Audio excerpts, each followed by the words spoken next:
Is baby oil and lubricant a federal crime? No. That is a direct quote from Diddy's defense opening statement today. I'm an attorney and I read what happened, so you don't have to. It's Monday, May 12th, and opening statements are underway in the Diddy trial. Diddy's defense attorney has stated, Sean Combs is a complicated man, but this isn't a complicated case. She stated that the charges, which include racketeering and trafficking, are based on relationships driven by love, jealousy, infidelity, and money. According to the defense's opening statements, these were voluntary choices made by consenting adults. The defense plans to show text messages from Diddy's employees, claiming that most had positive relationships with him, and that they will testify that there was no criminal enterprise. Diddy's attorney argues that while violence did occur, it is not related to the specific charges that Diddy is being charged with. She emphasized, DV is not trafficking, and made sure to repeat that to the jury. Diddy's attorney continued that Diddy can be mean and has a temper, and that he could get out of control while drinking. However, that this alone could not make him guilty of the crimes he is being charged with. Opening statements are still continuing. What jurors heard today were tales of appalling physical abuse. Yes, this is my first video about this whole situation of Diddy. The trial started, and I have watched a lot of videos and people talking about the opening statement and how his daughter walked out. I have a series of videos I'm going to show you. I've seen different reactions, different informations coming out. It is important I start showing you some of these videos. Someone said this to me the other day, like I should cover this topic. I didn't want, but I see it important. We should be looking into what is going on every single day. When you take a look at this, celebrities call for total Hollywood strike to punish America until Diddy is set free. This was posted on X. I will read out the full details of this as we proceed.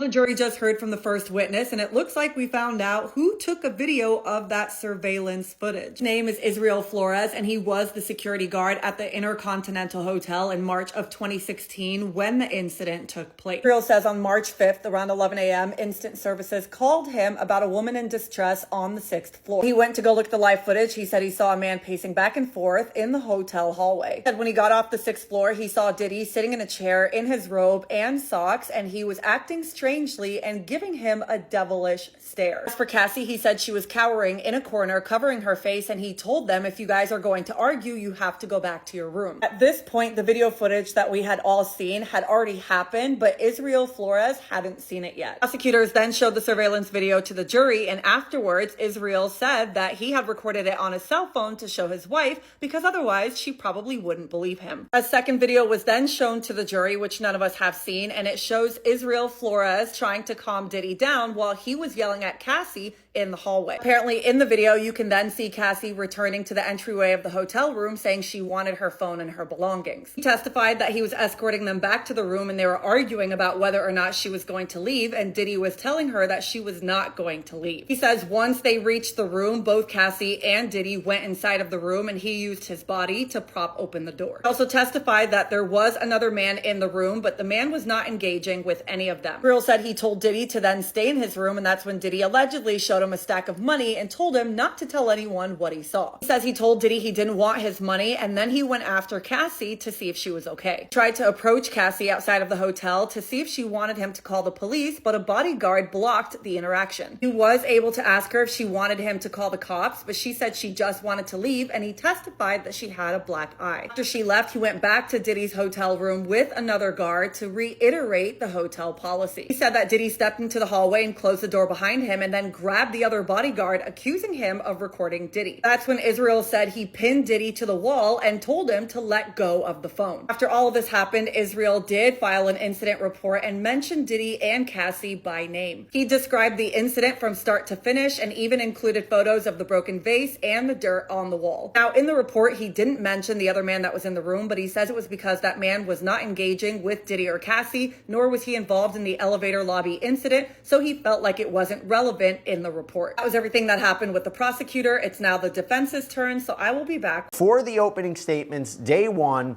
Elizabeth, thank you so much for coming out really quickly to talk about this. So first, I want you to set the stage. The whole scene out there, you had almost trouble getting into the courthouse today. Talk to us about what you're seeing. Oh yeah, I crashed out a little bit this morning, Jesse, thinking I was not about to get inside that courtroom just because of just how crazy it is. I mean, you can just see the lines just going all the way back with media. It's going all the way back just with the public, just so some people can either, one, watch the trial, get a glimpse of Diddy's family members coming in and outside of the courtroom. Yes, this whole situation is complex, and I really want to see the end result of this whole case. When you look at this whole situation, I see like a lot of politicians and these top celebrities will be shamed at the end of the day. I watched a video the other day. Someone said the list is out. I don't know how true that was. There are some names I saw in that list that will shock you, especially politicians. Though someone told me he's not shocked about this whole thing because they already know. Looking at this video, she talked about a footage. I believe you understand, you know exactly what she's talking about. The footage went viral when CNN aired it few months ago. What jurors heard today were tales of appalling physics by Sean Combs as prosecutors portrayed him as a monster who controlled people and plied them with threats, money, brandishings during these on-camera performances that he liked to call freak-offs. And in fact, jurors were shown for the first time today that horrifying videotape, beating, kicking, and dragging his then-girlfriend. And then a male escort took the witness stand, and he talked about how he saw firsthand that same young woman repeatedly battered by the defendant, who then tried to bribe a hotel security guard with a stack of cash to get rid of the evidence. In opening statements, what struck me was how the defense attorney openly admitted that her client committed domestic, but then tried to argue, well, that's not seen for which he's charged. Technically, yes, but it is an underlying crime in the racketeering case against him, which includes robbery, obstruction, all part of this alleged criminal enterprise run by Sean Combs. His attorney also admitted to the jury that her client's conduct is, quote unquote, indefensible, and that he may be a sexual deviant, but that doesn't make him a criminal, which strikes me as not a terribly great defense. Also claiming that the disgusting tapes actually prove it was all consensual, and then urging the jury, don't be the moral police here. And finally, Combs' lawyers are going to be arguing, and they said this to the jury, that the alleged female victims, and there are a lot of them, are all motivated to lie out of greed because they filed lawsuits against Combs for money damages. Well, that is a typical defense tactic, but it is dangerous, it is perilous. Jurors might perceive it as the lawyers re-victimizing the victims. Katie?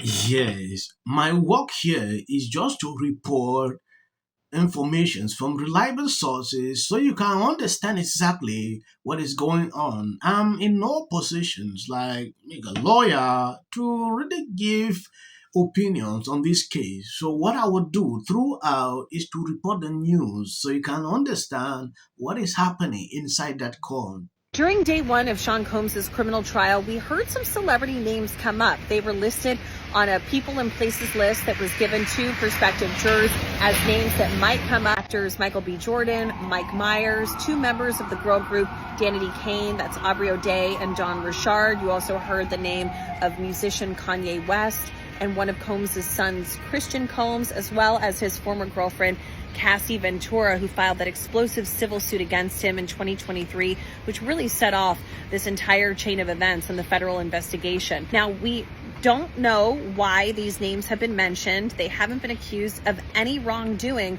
And I guess we're just going to have to see how it all plays out during the trial. Just let you pause and read. Down to Chrissy Teigen. I went through the comment section of this video to see how people are reacting. Some says all these people will go free. Nothing will happen to them because they are that powerful. Once the apex of high fashion culture and A-list celebrity, the gala now looks more like a sad sack D-list past its prime wannabe version of its old self.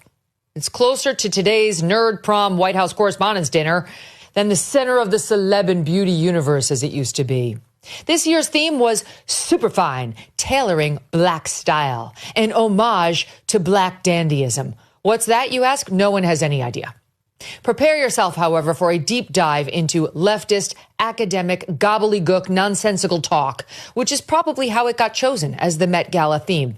That and their desire to pander to black people.